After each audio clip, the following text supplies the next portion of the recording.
staffer that he worked for me, and he would request for her to be on constant trips when it wasn't her turn. I would rotate the staffers to go on foreign trips, especially. He one time had one of my other deputies bring her back so that they could look at her ass, is what he said to him.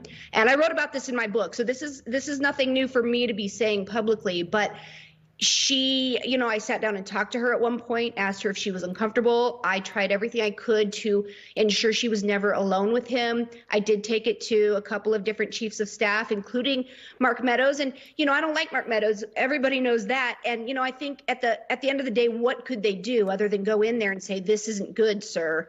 And, Donald Trump will do what Donald Trump wants to do. So I don't know that I even blame them.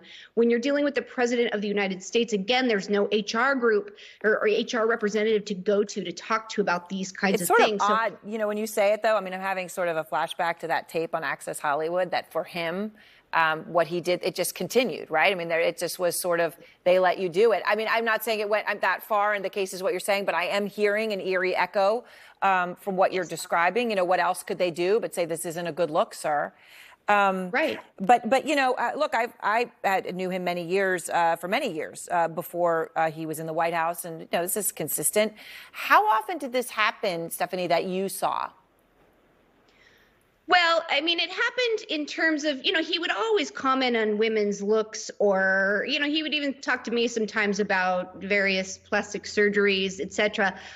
But with this one staffer, it was really bad, to the point that I was extremely uncomfortable. And, the sad thing is, every senior staff member knew it. Everybody talked about it in our White House. And, I challenge anybody to say what I'm saying right now is not true.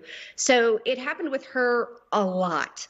And again, I did everything I could to keep her off of trips, actually, and to stay with her if she was with him alone, because I was really nervous about what could happen. And this was before I knew kind of any of the E. Jean Carroll allegations. I stupidly did know about the Access Hollywood video, but maybe that was what made me, keep with her all the time.